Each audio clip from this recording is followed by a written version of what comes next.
Escuta a afirmação final desse hino, né? E diz que pela via dolorosa Jesus venceu e sim, enfim. E alguém vai dizer assim, mas que vitória é essa que termina na cruz? Mas quando a gente lê as Escrituras Sagradas, a gente vai aprender uma coisa tremenda, que se os principados e potestades conhecessem o plano de Deus para a nossa salvação, nunca teriam crucificado Jesus Cristo, porque naquele dia que ele morreu na cruz do Calvário, Deus decretou a vitória para que todos nós pudéssemos ser salvos, e o plano perfeito de Deus para a nossa redenção se deu na cruz, e essa foi a vitória da guerra. Satanás foi derrotado, Miguel recebeu a autorização de Deus, está lá no livro de Apocalipse, para expulsar Satanás das regiões celestes, porque Jesus, o Cordeiro de Deus, tinha completado sua missão. Que coisa tremenda! E no terceiro dia, na ressurreição, a gente vê a vitória final daquele que é o Senhor, que disse, olha, as chaves da morte e do inferno já estão na minha mão, para que todo aquele que crê em mim não pereça, mas tenha a vida eterna. Louvado seja o nome de Jesus. Você pode dizer isso comigo? Aleluia! Aleluia. Jesus é o Senhor que nós adoramos. Eu queria, antes de ler a palavra de Deus, dizer que alguns irmãos pediram para eu trazer alguns livros que tinham acabado da outra vez, e alguns vieram novos. Então esse aqui eu acho que eu não tinha trazido ainda, que é Deus é Bom, bem pequenininho aqui, né? São frases, sabe aquelas frases de efeito, assim, para a gente meditar nelas, e é um bom começo, se você está começando um projeto de evangelização, de semear essas frases para as pessoas que estão às vezes começando a se abrir para o Evangelho. Outro que eu acho que tinha muita gente pedindo aqui, que acabou da outra vez, foi ansiedade, porque quem não vive ansiedade, fala a verdade, né? Então a Bíblia vai ensinar para a gente, Mateus 6, como vencer a ansiedade. E os outros eu acho que já tinham aqui, a alegria do perdão, o Salmo 51, o Salmo 32, nada me faltará, o Salmo 23, pessoas simples, feitos grandiosos, histórias de personagens da Bíblia, que a gente às vezes acha que não são tão importantes, mas que fizeram tanta diferença, e a gente vai aprender com eles, e o líder espiritual, baseado na vida de Moisés. Então estão lá na saída, se você quiser, está à disposição, você mesmo pega, paga, se não quiser pagar também leva embora, não tem problema, Deus abençoe você. O que a gente quer é que a palavra de Deus possa ser divulgada. Eu queria meditar na palavra de Deus com você, em Juízes, capítulo 7, versículos 19 a 25, e eu quero falar sobre vida vitoriosa. Você quer ter uma vida vitoriosa? Quer aprender a ser vitorioso em Cristo Jesus? E tem alguns princípios da palavra de Deus que nos ajudam a viver essa vida vitoriosa, e eu vou aprender com um personagem da Bíblia, Gideão, a viver uma vida vitoriosa. A palavra do Senhor diz assim para a gente, no livro de Juízes, capítulo 7, versículos 19 a 25. Gideão e os 100 homens que o acompanhavam, chegaram aos postos avançados do acampamento, pouco depois da meia-noite, e assim que foram trocadas as sentinelas, e então tocaram as suas trombetas, e quebraram os jarros que tinham nas mãos, e as 3 companhias tocaram as trombetas e despedaçaram os jarros, empunhando as tochas com a mão esquerda e as trombetas com a direita, gritaram: a espada pelo Senhor e por Gideão. E cada homem mantinha a sua posição em torno do acampamento, e todos os medianitas fugiam correndo e gritando. E quando as 300 trombetas soaram, o Senhor fez que em todo o acampamento os homens se voltassem uns contra os outros com as suas espadas. Mas muitos fugiram para Bet-Sitá, na direção de Zererá, até a fronteira de Abel-Meloá, perto de Tabete. E os israelitas de Naftali, de Azer e de todo Manassés foram convocados e perseguiram os medianitas. E Gideão enviou mensageiros a todos os montes de Efraim, dizendo: desçam para atacar os medianitas e cerquem as águas do Jordão à frente deles até Bet-Bará. E foram, pois, convocados todos os homens de Efraim, e eles ocuparam as águas do Jordão até Bet-Bará. E eles prenderam 2 líderes medianitas, Oreb e Zeeb. Mataram Oreb na rocha de Oreb, Zeeb no tanque de prensar uvas de Zeeb. E depois de perseguir os medianitas, trouxeram a cabeça de Oreb e de Zeeb a Gideão, que estava do outro lado do Jordão. Você já se encontrou numa situação em que tudo que Deus manda você fazer parece uma loucura? Você já teve uma situação assim na tua vida, em que Deus começa a te dar algumas orientações, alguns ensinamentos, e você tem que tomar algumas decisões, e parece uma loucura total? Alguns anos atrás eu estava fazendo o discipulado de um empresário, e ele tinha uma grande empresa, e esse empresário começou a estudar a palavra de Deus, e eu comecei a falar para ele sobre como é que a gente vive os valores do reino de Deus nos negócios.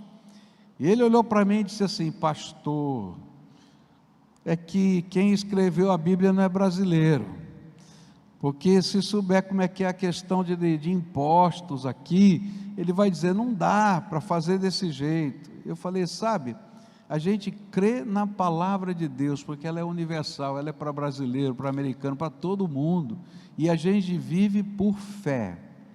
E naquela época ele tinha uma empresa na área de saúde relativamente grande, mas ele dizia, não dá, não tem jeito, não tem como. E aí a gente começou a orar, e ele falou assim para mim, olha, nós temos sócios, eu vou como crente apresentar essa questão de consciência, mas eu não sei se os meus sócios vão aceitar esse negócio, porque vai implicar em prejuízo para a empresa. Eu falei, a gente vai orar, e Deus vai trabalhar. E aí ele vai, conversa com os sócios, e ele está esperando, lá dentro do coração dele, o sócio dizer, não dá. E aí ele escuta justamente o que ele não quer, aquilo que ele estava pedindo a Deus, mas não acreditava que ia acontecer. E o sócio dizia assim, olha, se Deus está falando ao seu coração, se você está tendo um problema de consciência, nós vamos fazer o que você está colocando, que Deus está falando para você. E nenhum deles era crente. E ele olhou e disse, pastor, arrumei uma encrenca, agora tem que fazer. E Deus foi fazendo, ele foi acertando a empresa dele, arrumando. Deus, nesse meio de caminho, providencia para ele ampliar a empresa dele hoje tem 5 vezes o tamanho que tinha na época que isso começou.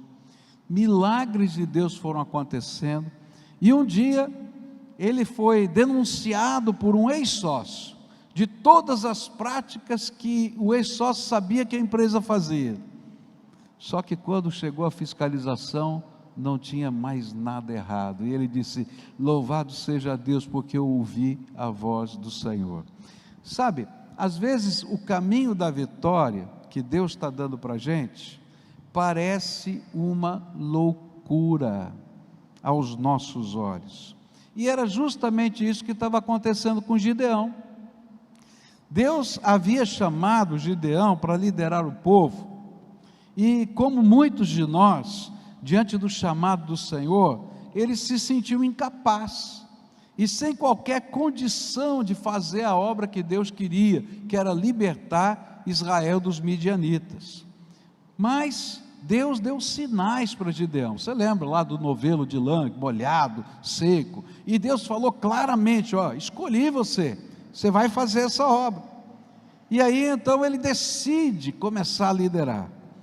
E daí assim que Deus começa a trabalhar com ele, ele diz, ó, tem um problema, você tem que ir na tua aldeia e destruir todos os ídolos que tem lá, senão eu não vou poder abençoar. E ele temerosamente, obedece a Deus no meio da madrugada, em segredo, vai lá e destrói os ídolos, porque ele está morrendo de medo, e quase morre por causa disso. E aí, o pai dele vai dizer uma coisa incrível, ele diz assim: se esse Deus que foi quebrado é Deus, ele mesmo defenda a sua causa. E todo mundo diz: então tá bom, vamos ver Deus fazer alguma coisa contra Gideão. Mas ele estava guardado pela graça de Deus. E aí, o Senhor começa a trabalhar na vida dele, e ele consegue uma grande vitória. Ele consegue reunir um exército de 32 mil pessoas. Para eles era algo extraordinário, porque eles não tinham rei, eles não tinham estrutura, ele tinha que sair convocando o povo, e as pessoas se unirem para essa batalha, e ele está com um exército de 32 mil pessoas, para enfrentar o exército inimigo, que tinha 125 mil pessoas, era um grande exército, mas era 4 por 1, mas já era o maior exército que tinha sido conseguido ser organizado. E aí Deus começa a falar para ele assim: Gideão, é muita gente. Ele fala: Senhor, tenha misericórdia, para pensar, 4 por 1, mas é muita gente, se vocês ganharem, vocês vão achar que são vocês, pode mandar embora.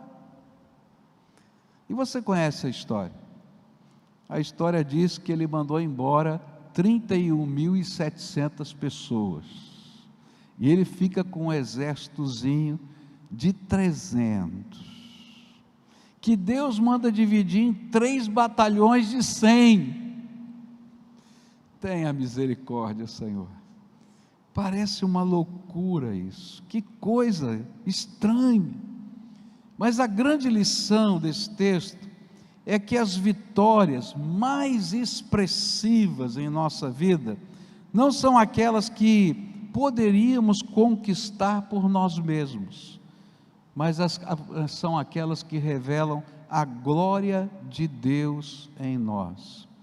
Então talvez o caminho da vitória pareça caminhar por uma coisa maluca, estranha, diferente, mas é porque Deus quer revelar a glória de Deus na sua vida, e essa é a grande lição desse texto. Por isso eu queria estudar esse texto, que nos ensina como nós podemos ser vitoriosos, para que a glória de Deus se manifeste na nossa vida. Não é vitorioso o maior exército, vitorioso aquele que anda em nome do Senhor dos exércitos. É isso que a Bíblia vai ensinar para a gente. Primeira lição que eu aprendo aqui, ou condição dessa vitória: se você quer viver a vitória de Deus na sua vida, você precisa atender às ordens de Deus, sem nenhuma negociação. Ordem de Deus não se negocia, se cumpre. E essa é a primeira lição. Se Gideão não tivesse obedecido e ficado com um exército de 300, e ainda dividido esse exército em grupos de 100, como Deus mandara, eu garanto para você que o exército de 32 mil homens teria perdido essa batalha, porque Deus não abençoa aquele que desobedece, mas Ele honra aquele que por fé cumpre as ordens do Senhor. E a primeira lição é essa: não há vitória na vida espiritual sem obediência incondicional, não tem jeito. Eu tenho visto muita gente sendo derrotada na sua vida, por não ter coragem de fazer as coisas do jeito de Deus. Quando Deus dá uma ordem para a nossa vida, e a gente fica negociando com Deus, quando Deus dá uma ordem para a nossa vida, e a gente fica tentando achar uma conciliação para as coisas, não funciona. Por exemplo, a Bíblia vai contar a história do rei Saul, e a história do rei Saul é a história de um homem que não obedece, mas que ele tenta negociar a ordem de Deus. Deus diz para Saul: olha, você vai nessa batalha, vai ser a tua primeira vitória, e para você reconhecer que a vitória veio de mim, todo o despojo de guerra, você vai sacrificar para o Senhor. Ninguém vai desfrutar de absolutamente nada, porque o Senhor é que deu essa vitória. E de repente, ele está lá com a vitória, e o povo separou os melhores bois, os melhores carneiros, eles eram da agropecuária, eles queriam levar isso para a sua terra, era o despojo de guerra. Naquele tempo não tinha salário para o guerreiro, o que tinha era o despojo de guerra. Então estava todo mundo animado, primeira vez que vamos levar o despojo, e ele tem que dar agora o comando como rei. Deus disse que nada é nosso, e ele ficou achando um jeito de negociar com Deus, e ele então achou uma saída honrosa. Ele disse o seguinte: olha, o despojo de guerra, a gente vai fazer um sacrifício, e vai comer o churrasco. Nós vamos fazer uma baita de uma churrascada aqui, até acabar com toda essa carne. E quando ele está lá fazendo a festa, chega Samuel e diz para ele assim: escuta, homem, por que você não fez o que Deus mandou? Nada era para ser desfrutado, tudo teria que ser consagrado. Ele diz: eu fiz isso, fiz o sacrifício de louvor, que era um churrasco, e está todo mundo aqui comendo. Por que eu ainda estou ouvindo o balido das ovelhas, o mugido das vacas? Você não cumpriu a ordem do Senhor, por isso perdeu a bênção, você deixa de ser ungido do Senhor. Sabe, se você quer ser vitorioso na sua vida, não dá para negociar com Deus, ou é tudo ou é nada. Um dia eu ouvi um sermão que me chocou muito, e eu aprendi essa lição. Ele disse que, esse pregador disse que, quando Deus está avaliando a nossa vida, só tem duas notas: 0 ou 10, não tem nem 9,5, nem 8,5, ou é tudo ou é nada, ou Ele é o Senhor da nossa vida, ou Ele não é. Por isso, se você quer ser vitorioso, você tem que parar de negociar com Deus, e ouvir as ordens do Senhor, e cumprir as ordens do Senhor na sua vida. Talvez você precise crer que Ele tem chamado você, assim como Gideão fez, e tomar coragem de obedecer à voz do Senhor. Talvez você precise ter coragem de assumir os compromissos que Deus tem pedido para você fazer, para você cumprir, talvez na sua vida pessoal, nos seus negócios, nos seus relacionamentos, na sua empresa, na maneira de tratar os seus funcionários, na maneira de tratar os seus colegas de trabalho. Talvez você precise ter coragem de ser dizimista. Tem muita gente que diz: não, Deus, eu vou fazer um negócio aqui.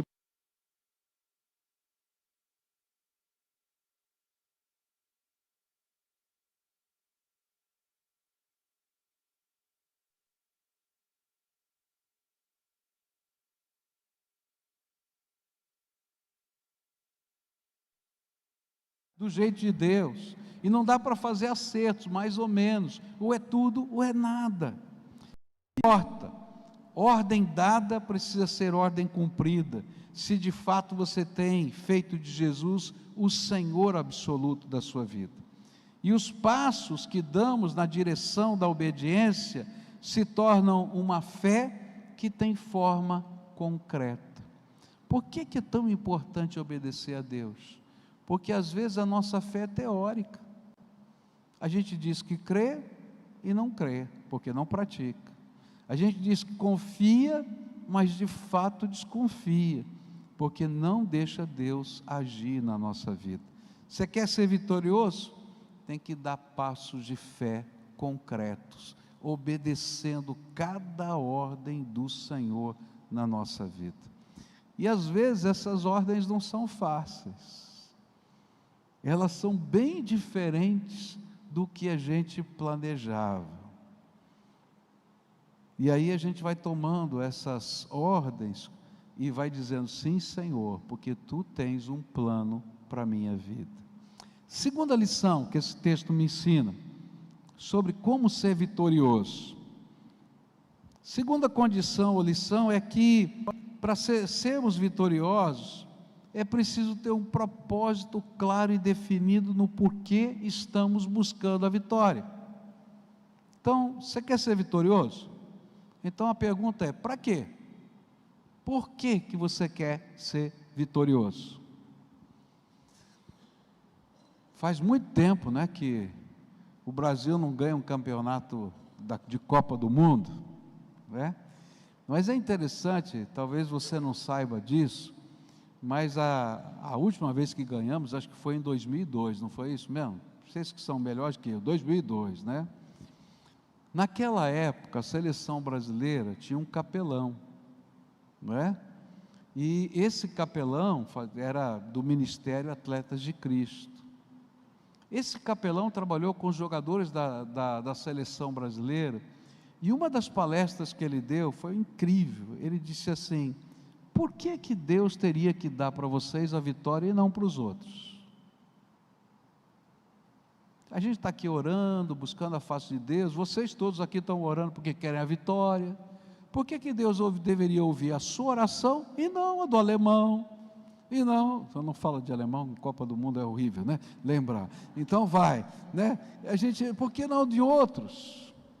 E aí é interessante que ele disse assim: Deus só dá a vitória para aquele que for capaz de dar mais glória para Ele. E ele escreve um livro sobre esse assunto, maravilhoso, contando essa história toda. Que coisa tremenda, porque aqueles homens entenderam e começaram a orar e dizer: Senhor, é para a Tua glória. E se você vê as reportagens, vê os vídeos antigos, você vai ver eles apontando para cima, você vai ver eles terminando a conquista, fazendo uma roda, levantando as mãos e adorando a Deus no meio do campo de futebol, porque eles tinham entendido aquela lição. Por que que Deus tem que dar a vitória para você? E a pergunta é essa aqui que esse texto está fazendo para a gente. É preciso que você tenha um propósito claro e definido do porquê você está buscando essa vitória. Por isso, eles vão dizer no versículo 20, olha que coisa tremenda: as 3 companhias tocaram as trombetas, despedaçaram os jarros, empunhando as tochas com a mão direita e as trombetas, com a mão esquerda, e as trombetas com a direita, e gritaram: a espada pelo Senhor e por Gideão. Eles estavam dizendo claramente qual era o propósito. Eles sabiam que a vitória era pelo Senhor, mas essa vitória era para a glória do Senhor. 300 contra 125 mil. Que o Senhor também havia colocado entre eles um líder, que em nome do Senhor os conduzia a esta vitória, Gideão. E então eles tinham claramente o propósito: Deus está nos dando a vitória para a glória dele, e nós temos um líder maluco que mandou embora 31.700 pessoas, mas que está falando em nome de Deus, e nós cremos nisso. Porque se não tivesse 300 que acreditassem que Deus tinha falado com Gideão, não teria vitória. Mas por que isso é tão importante para que a gente alcance a vitória? Porque é muito fácil perdermos o senso de perspectiva.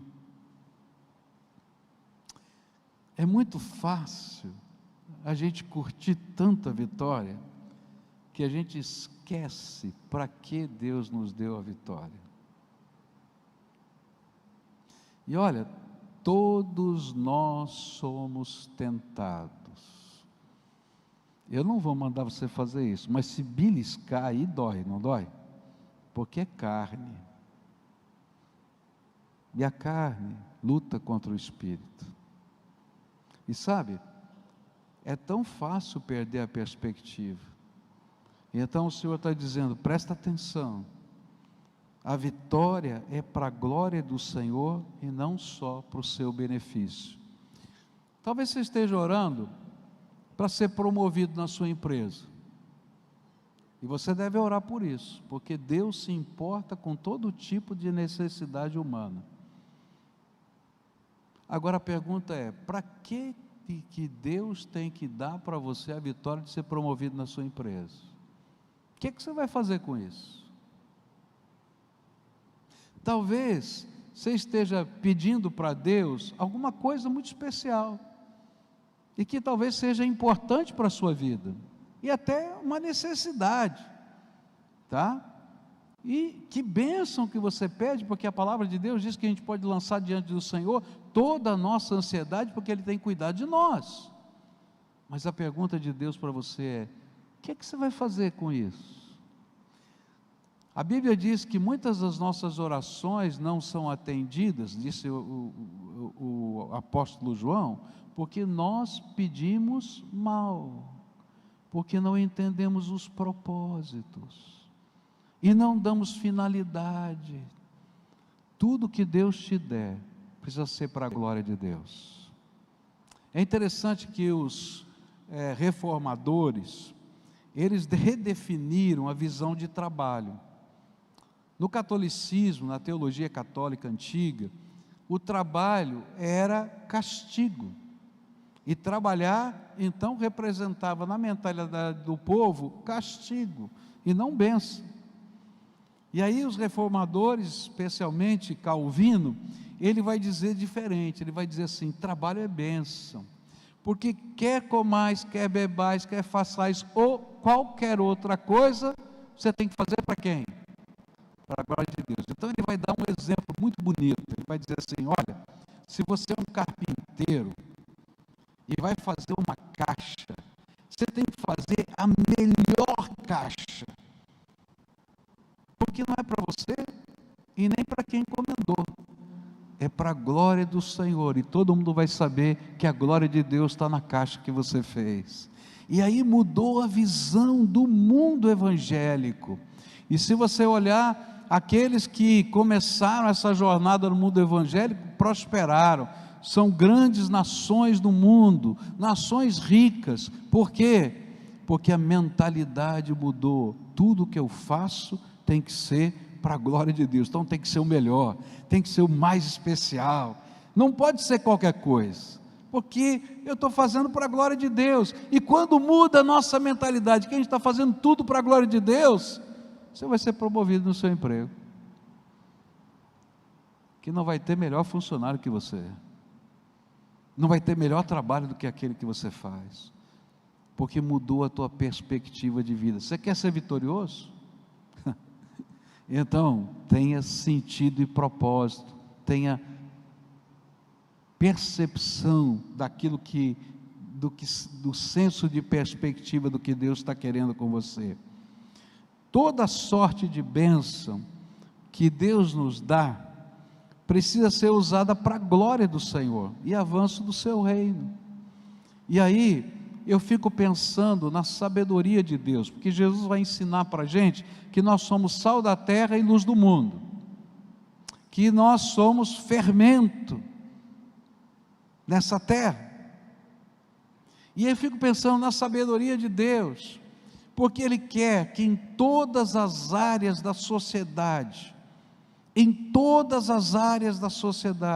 existam pessoas cheias do Espírito Santo, que sejam como fermento, que a gente não vê misturado na farinha, mas que está mexendo com toda a massa, e levedando toda a massa.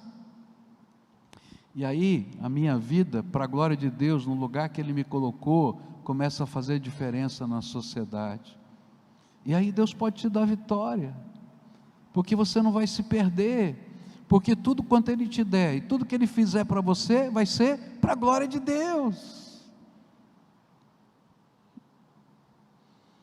E quando Ele te der algo muito especial, e Ele disser, ok, entrega, você vai dizer, Senhor, nunca foi meu, tudo foi para a tua glória. Você vai entregar sem peso e angústia no coração, Mas se os teus valores estão invertidos, você vai ser como Ananias e Safira, que vai estar pensando, é muito, isso não dá. Ou então vai ser como alguém que não sabe confiar na graça, e vai querer só gerir as coisas que são de Deus. Por isso, Deus vai dizer, tudo tem que ser para a glória. Mas também tem aqui uma lição, ele vai dizer, olha, pelo Senhor e por Gideão, não era esse o grito? E aqui tem um ensino profundo, que é de submissão às lideranças espirituais. E isso é tão importante, pois quando lutamos contra líderes que nos conduzem ao propósito de Deus, na verdade nós lutamos contra o próprio Deus, que os instituiu. E é por isso que eles gritaram, pelo Senhor e por Gideão. Tem uma coisa muito tremenda nisso aqui. A Bíblia vai ensinar para a gente que nós dependemos espiritualmente uns dos outros. Não tem ninguém aqui com todos os dons do Espírito. E se chegar alguém para você e dizer, eu tenho todos os dons do Espírito, pode dizer, é mentiroso, porque ele seria o corpo sozinho. Porque Deus, na sua sabedoria, diz que você depende de alguém, ao mesmo tempo em que você vai suportar e sustentar alguém. E essa é a dinâmica do reino de Deus, é assim que funciona. E aí a gente tem que aprender a se submeter às autoridades espirituais na nossa vida, porque isso representa a bênção de Deus, ainda que pareça loucura. Você já pensou ser um oficial do exército de Gideão, quando ele manda 31.700 embora? Dava para fazer um levante para depor Gideão, fala a verdade. Mas tem sabedoria de Deus, porque se eu não aprendo a me submeter aos líderes espirituais que eu vejo com os olhos, eu não vou me submeter ao Deus Todo-Poderoso que eu não vejo com os meus olhos. Essa é uma lição que Deus tem me ensinado há muito tempo. Eu tenho visto muitos pastores caírem. Eu já vi pastores fazerem coisas estranhas, que envergonham o nome do Evangelho. E eu sempre tive muito temor do Senhor com relação a isso, que a Bíblia é muito séria quando fala dos pecados dos pastores. Se você lê a Bíblia, dá frio no estômago quando fala do pecado dos pastores. Como é que ele julga isso? E durante toda a minha vida, eu aprendi a lição de que um pastor não pode caminhar sozinho. E então eu tenho, já há muitos anos, alguns intercessores pessoais, pessoas que eu reconheço como de autoridade espiritual. Eles não são necessariamente líderes das organizações, são homens cheios do Espírito Santo, que eu reconheço como homens de Deus, como pessoas que eu respeito espiritualmente, a quem eu presto contas. Toda semana eu tenho um encontro com eles, via Zoom, e eles oram por mim, mas eu dei a eles também autoridade para checarem a minha vida. E gente, como Deus é sábio, eles fazem as perguntas mais incomodantes da face da terra. Como é que está a tua vida nisso? Como é que está a tua vida naquilo? Mas eles foram enviados por Deus para me abençoar. E se eu não aprender a me submeter à liderança deles, como é que eu posso ensinar submissão a outros? Quando eu comecei a namorar a Mirna, nos casamos, vamos fazer 1 ano de casado, dia 28 de novembro. Quando eu comecei a namorar a Mirna, ela estava numa situação muito complicada. Pastor. Como é que pastor namora? Complicado. É verdade, estou falando sério. E aí então Deus fez um milagre muito bonito. Nós contamos a nossa história lá no YouTube. Se você quiser assistir, está lá, Pascoal Piragini no YouTube, você vai poder ver a nossa história. Mas chegou um momento que a gente decidiu que ia começar a namorar. Eu conversei todo o processo, até decidir o namoro, tudo mais, com os meus intercessores. Mas quando chegou um momento de começar a me encontrar com ela, e etc., eu liguei para o pastor, que era o presidente do conselho de pastores da nossa cidade, um homem de Deus. E eu falei assim: eu quero prestar contas a você, porque eu entendo que você é um líder espiritual na nossa cidade. Está acontecendo isso, estou te dando a oportunidade e quero te dar a liberdade de checar a minha vida, de você fazer qualquer pergunta, e assim vai. Cheguei para um diácono que morava no mesmo prédio, mora no mesmo prédio que eu tenho um apartamento lá em Curitiba. Ele mora no 6º andar e eu moro no 4º. E eu falei para ele: olha, a senha do meu apartamento para você entrar é esse aqui. Estou te dando a liberdade de entrar na minha casa a qualquer hora, para você ver se tem alguma coisa errada na minha vida. Comecei a namorar a Mirna e tive que passar o maior vexame da minha vida, 64 anos. Onde é que eu vou namorar? Aí eu fui na casa da minha mãe e pedi autorização para ela se eu podia namorar a Mirna na casa dela. Por que eu estou contando isso? Talvez eu pudesse dizer: olha, eu sou maduro, tenho 64 anos, sei o que eu estou fazendo, mas eu não quero me perder, porque a minha vida tem que ser para a glória de Deus. Então, se você quiser ser vitorioso, porque eu quero, tem que aprender essa lição. Tudo que você fizer tem que ser para a glória de Deus, tudo que você tem que ser para a glória de Deus, e você não pode ter medo de submeter as autoridades espirituais que Deus colocou sobre a tua vida. Por quê? Porque Deus é sábio, muito mais do que nós, e Ele pode usar essas vidas para nos abençoar. Quando a gente aprende essas coisas, a nossa vida é tão mais livre e tão mais abençoada. Hoje o Senhor quer que você entenda o propósito da sua existência. Você foi criado para a glória do Senhor. A sua vida, o seu trabalho, a sua família, os seus recursos devem ser para a glória do Senhor. Os que lideram você espiritualmente são representantes do Senhor, que tentam conduzi-lo na direção do Senhor. Por isso, não se perca, nem esqueça o verdadeiro sentido da sua existência. Porque quando a gente se perde, a gente perde o sentido da vida. Se você ler o livro de Eclesiastes, você vai ver um homem de Deus que perdeu o sentido da vida, Salomão. E ele vai ter que redescobrir o sentido da vida na sua velhice. Ele vai dizer: olha, tentei descobrir o sentido da vida no trabalho, na ciência, no prazer, nisso, naquilo, e descobri que tudo era vazio de vazio, ou vaidade de vaidade.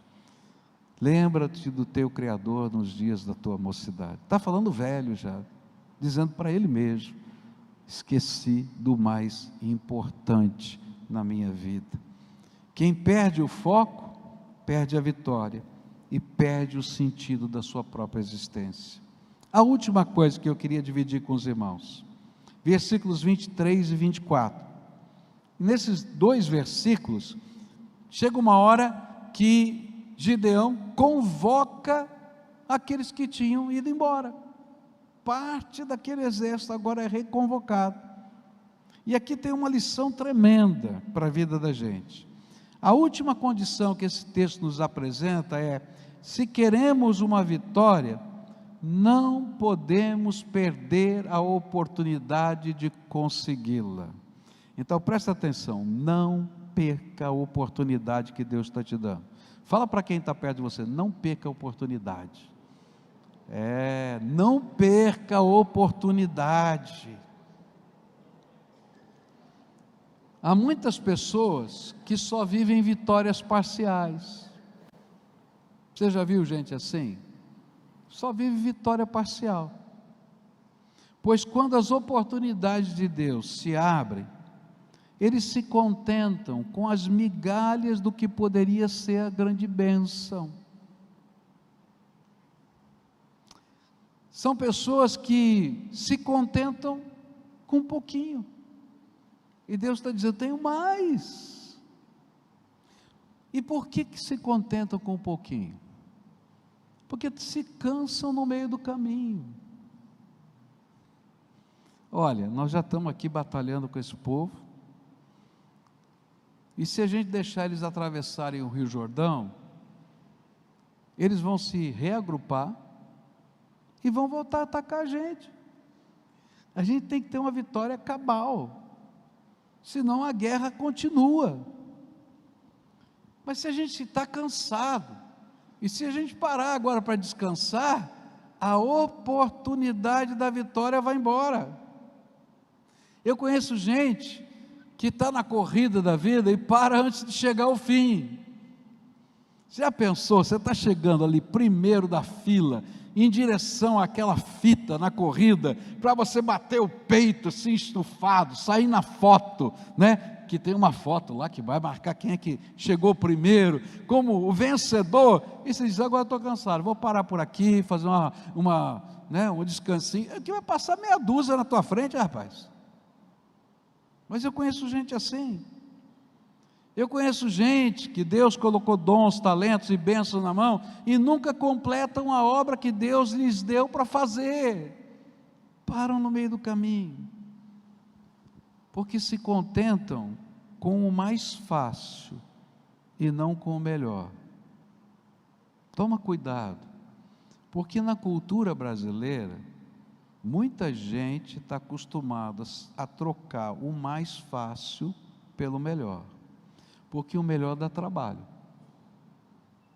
o melhor exige estudo, o melhor exige esforço, o melhor exige da gente mais. Então eu escolho o mais fácil, está bom aqui, a vida está boa, a vida passa.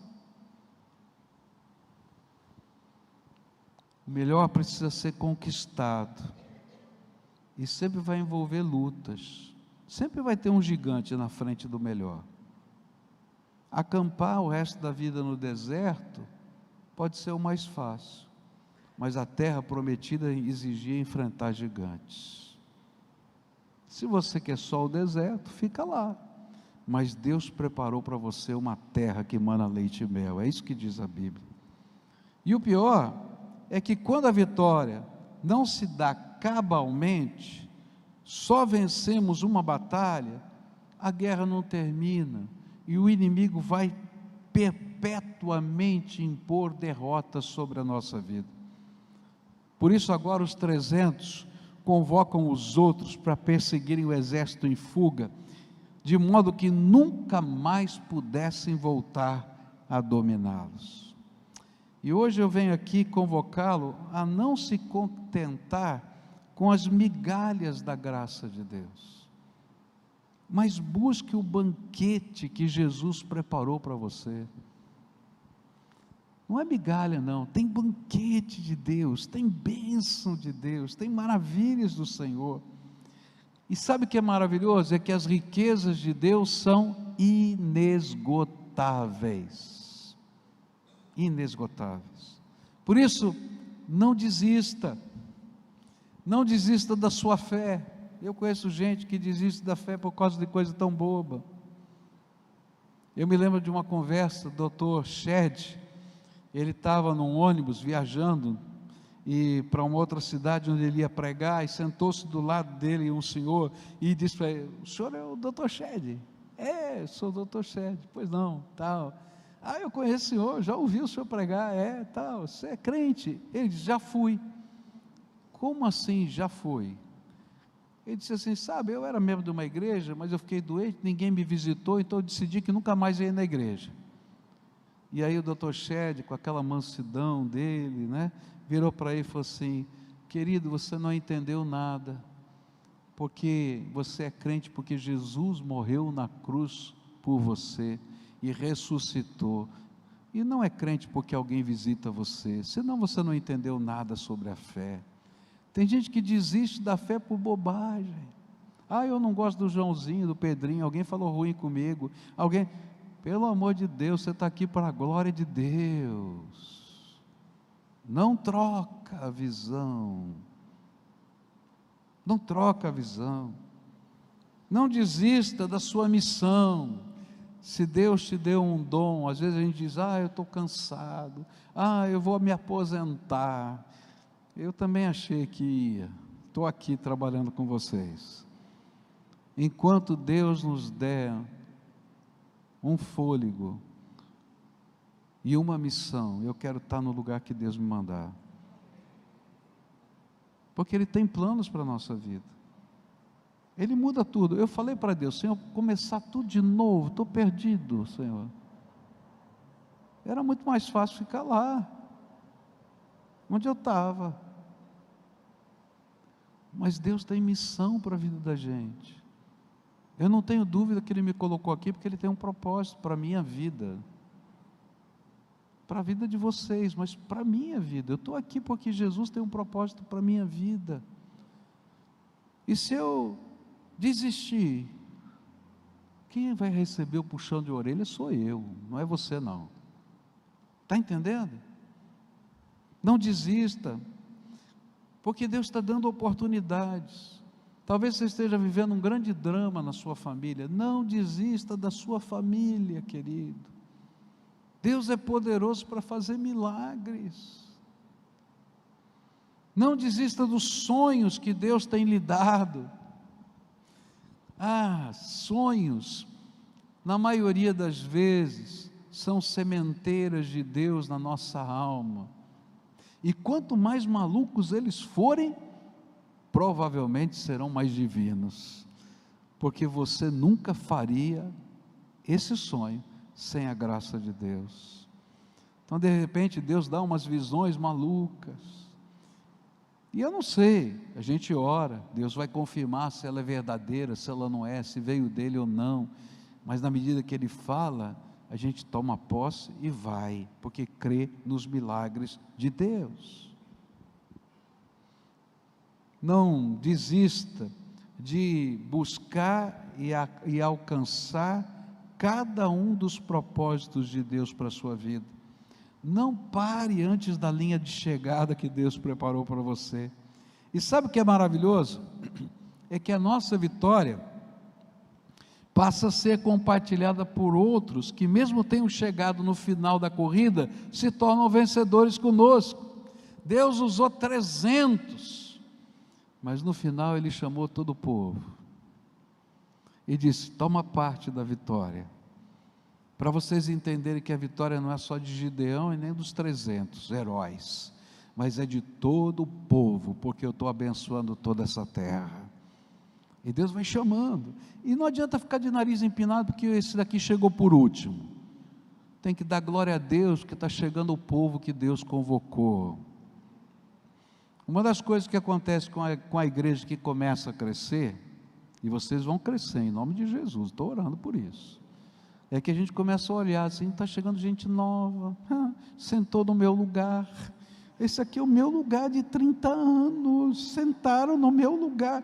Aqui não acontece isso, mas eu já vi acontecer em muitos lugares da terra, tá?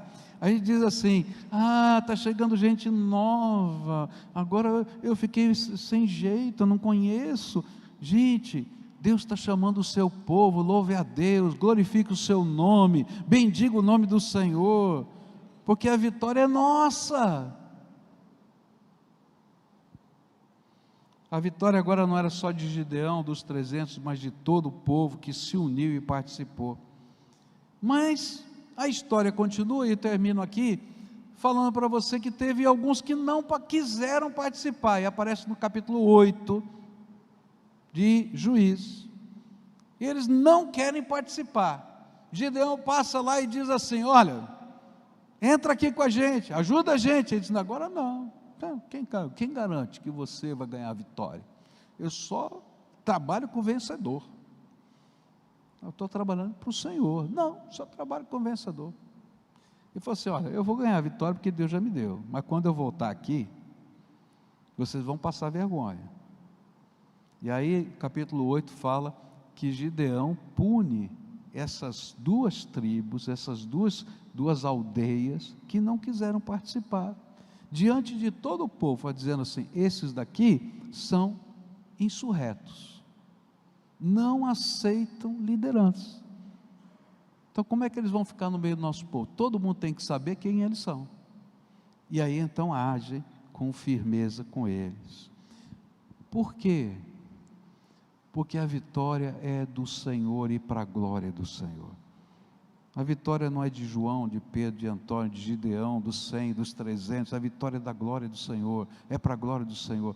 Nós seremos para a glória do Senhor, a nossa missão será para a glória do Senhor, a minha vida será para a glória do Senhor, o meu negócio é para a glória do Senhor, o meu trabalho é para a glória do Senhor, minha família é para a glória do Senhor, meu dinheiro, tudo é para a glória do Senhor, porque se não for, a gente está fora completamente da visão e do propósito de Deus. E o pior, Deus arranca fora a vitória e dá para outro.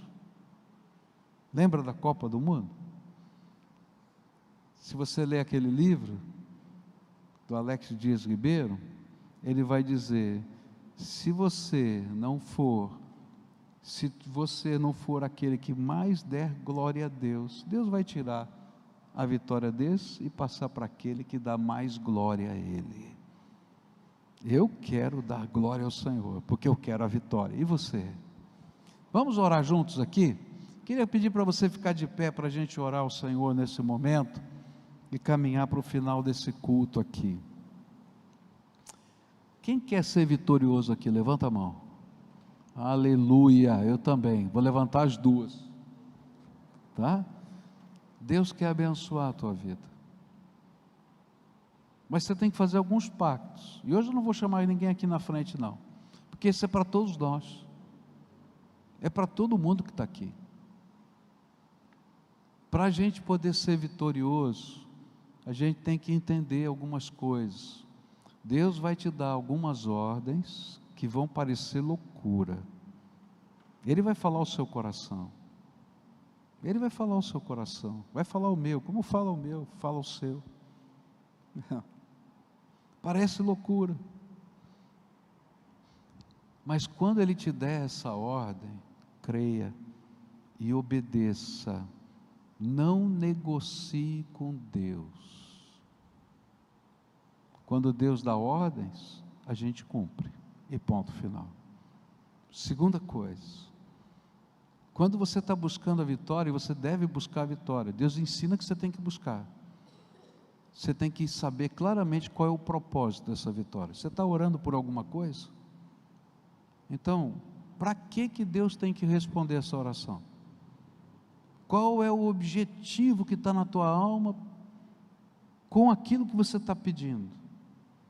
Se for glorificar o nome do Senhor, pode ter certeza que Ele vai abençoar a tua vida. Agora, se tiver alguma coisa perdida no teu coração, Ele não pode abençoar. E aí a gente tem que julgar a nossa própria alma. Quem são os seus líderes espirituais? Tem gente que ora por você?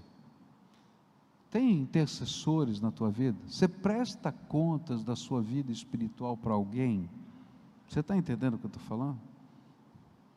Isso é sério, muito sério, porque a gente tem que aprender que Deus usa pessoas cheias do Espírito Santo para ministrar na nossa vida, e a gente se submete a elas, não porque elas têm autoridade, mas porque nós reconhecemos Deus na vida dessas pessoas. Estão entendendo? Tem alguém que ora por você? Um dia uma pessoa me perguntou, eu não tinha intercessores, quem ora por você? Eu pensei, eu acho que a minha mãe ora por mim, naquela época minha avó também, eu disse minha avó e tal, ele disse assim, rapaz, você precisa ter intercessores. E eu disse, Senhor, tenha misericórdia. Você tem os seus? Começa a orar por isso, para Deus revelar quem são essas pessoas. E quando Deus te der a oportunidade, não para no meio, vai até o fim, aproveita. Posso orar pedindo essa bênção na tua vida? Você concorda comigo? Concorda? Vamos ser vitoriosos em nome de Jesus? Você topa isso? Agora tem um preço, tem que ouvir a voz do Senhor na tua vida, tá bom? Vamos orar.